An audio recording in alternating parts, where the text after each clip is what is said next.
இது பேர் ஊடக தர்மம் இல்லை, ஊடக கர்மம். விஜய் சீமான் வியூகம் என்ன அப்படிங்கிற விவாதம் நடத்துகிற நிகழ்ச்சியில் டிவிகே கட்சியை சார்ந்தவனும் இல்லை, என்டிகே கட்சியை சார்ந்தவனும் இல்லை. அப்புறம் எதுக்கு அவங்கள பற்றி நீங்கள் உட்காந்து புறணி பேசிக்கிட்டு இருக்கீங்க? இதில் இன்னொரு கொடுமை என்னன்னா, அந்த செந்தில்வேலை பத்திரிகையாளர்னு போட்டு வச்சுருக்கீங்க. செந்தில்வேல் பத்திரிகையாளரா? அந்த ஆள் வாயிலே ஒத்துக்கிட்டான். நான் திமுகவுடைய அண்டா, நான் திமுகவுக்கு சொம்படிக்கிறதுக்காக தான் வாழ்ந்துக்கிட்டு இருக்கேன்னு சொல்லி ஒத்துக்கிட்டான். அந்த ஆள் திமுக சொம்புன்னு போட்டால் தான் கரெக்டாக இருக்கும். அதை வேறு பத்திரிகையாளர்னு போட்டு ஏன் உண்மையான பத்திரிகையாளரை கேவலப்படுத்திக்கிட்டு இருக்கீங்க?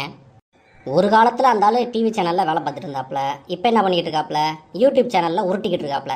இப்படி யூடியூப் சேனலில் உருட்டுறவங்க பூரா பத்திரிக்கையாளரா? அப்போ உண்மையிலே சேட்டலைட் சேனலில் வேலை பார்க்குறவங்க, இப்போ பிரிண்ட் மீடியா வச்சுருக்கவங்கலாம் யார்? இதெல்லாம் விட்டு தொலைங்க. உங்கள் கணக்குப்படியே பார்த்தாலும் 2 பத்திரிகையாளர், நெறியாளரோட சேர்த்து 3 பத்திரிகையாளர், அது போக ஒரு விஜய் ஆதரவாளர், ஒரு வலதுசாரி ஆதரவாளர். நீங்கள்லாம் எதுக்கு சம்மந்தமே இல்லாமல் டிவிகேவை பற்றியும் என்டிகேவை பற்றியும் புறணி பேசிட்டு உட்கார போகிறீங்க? இப்போ தெரியுதா இந்த ஊடகங்கள்லாம் என்ன பண்ணிக்கிட்டு இருக்காங்கன்னு?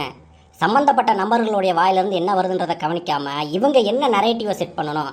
இப்போ ஆளுங்கட்சிக்கு பிடிக்காத ஆளாக இருந்தால் அவங்கள சுற்றி என்ன மாதிரி நரேட்டிவை செட் பண்ணணும், மக்கள்கிட்ட அவங்களை எப்படி தவறான ஆளாக ப்ரொஜெக்ட் பண்ணணும் அப்படின்றதுக்காக வேலை செய்வதற்கு தான் இங்கே இருக்கக்கூடிய பிரிண்ட் மீடியாவும் இந்த மெயின் ஸ்ட்ரீம் மீடியாக்களும் வேலை பார்த்துட்டு இருக்காங்க. ஓப்பனாக சொல்ல போனால் யார் ஆளுங்கட்சியாக இருந்தாலும் அவங்களுக்கு சொம்படிக்கிறது மட்டும்தான் இவங்க வேலை. இதெல்லாம் பார்த்துக்கொண்டு இவன் நல்லவன் இவன் கெட்டவன் என்னைக்கு முடிவு பண்ணிடுறாங்க.